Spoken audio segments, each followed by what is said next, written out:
Howdy, folks. This is Manta0073 here, cruising land, running rubber, of course pulling into that car park with the handbrake. And today I just thought I'd like to bring you a little bit of clarification on the skill fusions in Sword Art Online Hollow Realization, the Abyssal the Shrine Maiden DLC, which is, from memory, Explorers of Illusory Mist, Tuner of Casualty, or Turner of Casualty, whichever one of the first word it was, and the last one, which I have forgotten its name, but hopefully it should be due out not too long after this video goes up. Or is up, should I say. But anyway, as I say, I'm doing some clarification on the skill fusions, in particular for this video, the buffer skill fusion. And of course, as you can clearly see, I happen to have Sinon with me. And of course, she wants to do the buffer skill fusion. Now, of course, the skill fusions themselves don't actually require you to be using the EX skill that the party member, well, heroine, at least for the first two parts of the expansion, wants you to get. Although in DLC 3, that you may have to use that one. I don't know. I'm going to guess it runs the same as the other two. But basically, you can keep using whatever skill you have set, which for me is Soaring Slash. Man, that was a bugger to get. That took a while. As did one of the other skill fusions, which I'll probably go into in the next one to get it out of the road. But anyway, so quickly to give you a rundown, skill fusions basically enhanced versions of certain abilities within the EX skill tree that you're getting the fusion for. In this case, with Sinon Buffer. And it also gives the character an extra set of skills, so to speak. It's not really expanded on by the characters or anyone, really. But, anyway. First off, you need to find Argo somewhere around town. Then you need to, obviously, talk to her to bring this menu up. Go to Skill Fusion. And then you'll get the Skill Fusion menu, and you can choose from... Obviously, I want to start a quest, I want to cancel a quest, view learned skills, view quests in progress, and give me the dirt. And of course, nothing which just makes me go back or leave. But for me, I want to start a quest. And that warning is not really applicable once you actually complete the thing and learn the skill, so I'd ignore that unless you actually end up accidentally changing partners. So then we click I'm sure. She'll ask which skill do you want. Because I'm Sinon. Yeah, I'm totally playing Lost Song or Excel World. First Sword Art. Yeah, I'm totally playing those. Because I'm with Sinon. I'm going to choose Buffer. And I am good now, Argo. You can go back to doing what the heck you were doing. Yeah. Sorry. Not interested. Okay. So basically, we have here, if I just talk this in town, go to Skill Fusion. Now it brings up, pardon me, the progress on the quest. And it goes, as you can see, I already have it.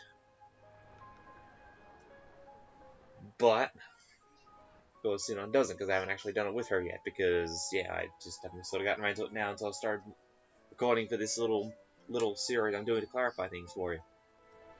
And of course, it says perform an SS or sword skill combo on a level 100 plus enemy 1,500 times in a 2-person party. Now, you're probably thinking sword skill combo, does that mean sword skill connect? Or is that something else like a skill chain?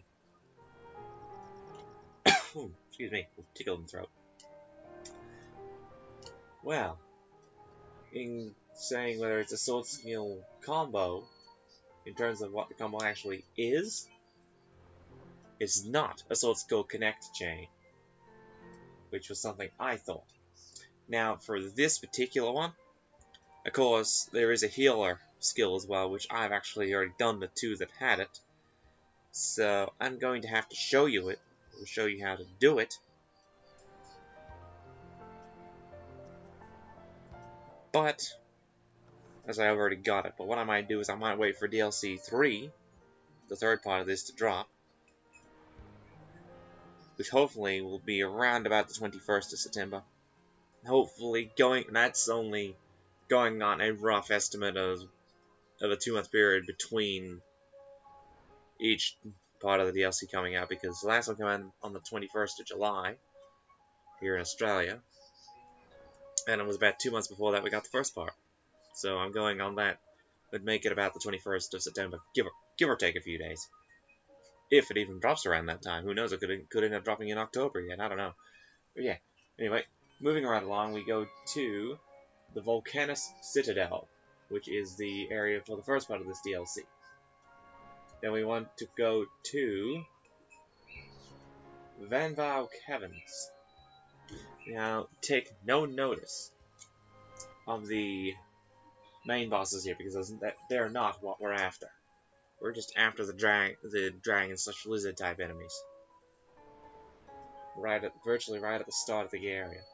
Now, I recommend actually buffing your SP if you have the ability to do so. Now, I say the ability to do so because honestly there are some who do use modded gear, so they don't need to worry about it too much. And of course there are others, and I say others, who actually prefer like me to do it the hard way, and some who use very little in the way of skill point buffing. But for me, I do like to use it. And of course I'm level 91 at the moment, because in the DLC they released the level cap, which currently, as of the second part of the DLC, is level 120.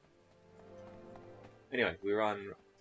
Now you can run to pretty much literally anywhere on this map, and it will suffice because they're all over level 120. So all the enemies here. Basically, for mine, because I can get a few hits in on them, we're looking at the Fanged Lizard Overlords and their companion monsters, the Fanged Lizard and Fanged Lizard Broodmother, those ones. So, but first I'll just buff up my SP. I'll just chuck a defense on. Why not? I'll chuck regen on. Ah, what the heck? I'll just chuck my thing on. I'll do that. Take a little bit, draw my weapon. Now, the two ways you can do this. Don't mind sitting on just attacking there out of the blue. That's just kind of what the AI does. And it may help you to actually lock on. Why did I sheath my sword? Get my pallet back up.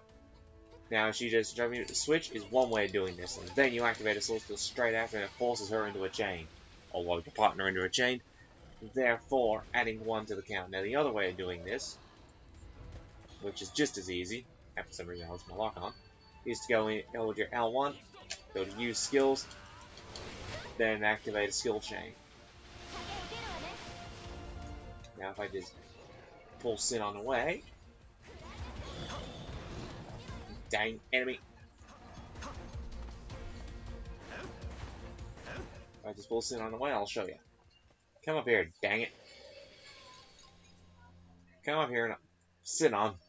Get up here. This is why the AI can be really annoying, folks. God.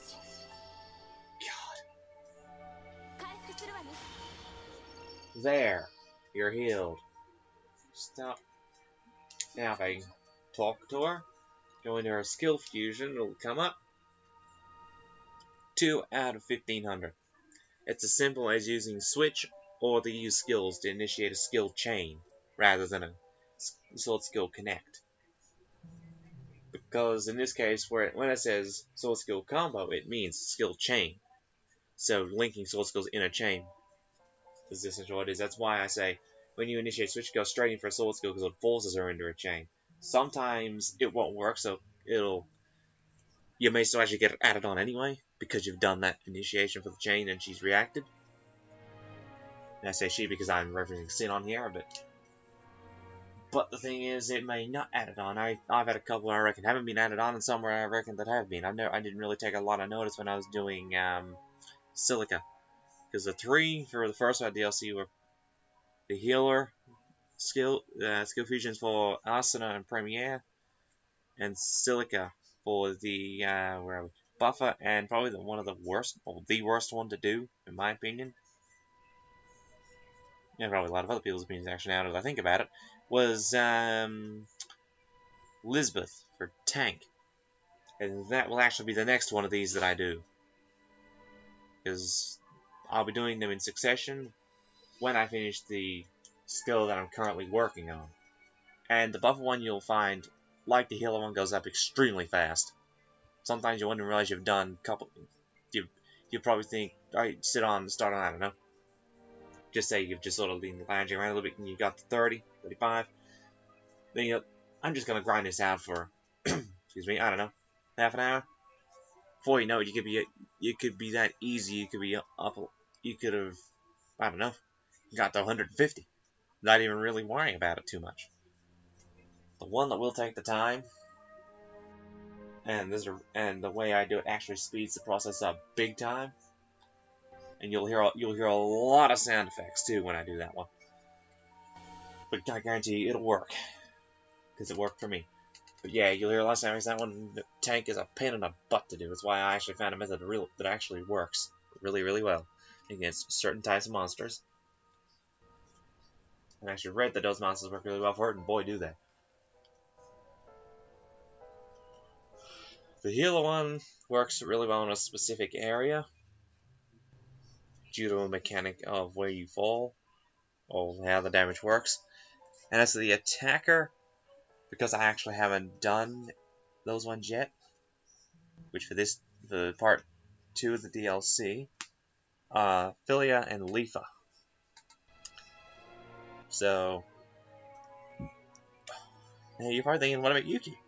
She's actually wanting a buffer for part 2 of the DLC. I don't know why. Maybe she just wants to expand her skill pool. I think that's what she said actually when I talked to her about it. But yeah. So, by the way, don't mind the quest in the bottom right hand corner there. I'm not worrying about that. I'll just get a fail, but who cares? I go grinding for the skill fusions anyhow.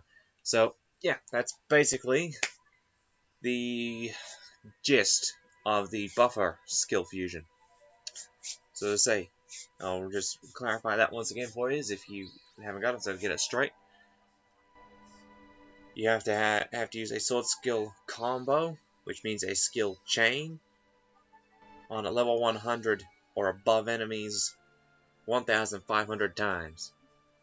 And my way of doing it, which I would imagine most people would have done, as some would go a mixture like I do, some will go one or the other. Some might have a slightly varied way of doing it, because sometimes your partner will just link skills straight into the chain, after yours and activate it. So that was another thing that has happened to me as well. It's boosted it up a bit. But basically, the two main ways besides that are using the use skills command to initiate a chain. Of course, obviously followed up by a sword skill, and then using the switch command followed straight up by a sword skill from yourself, which will initiate the chain to force your partner into a skill. But I will also say again, you may actually come across some circumstances where it gets added on when it probably shouldn't be, and sometimes where it doesn't get added on and it probably should be. So you might be one way or the other, but you'll find it goes pretty fast. So yeah, I think with all that being said, if you liked the video, be sure to hit that like button and leave a comment down below.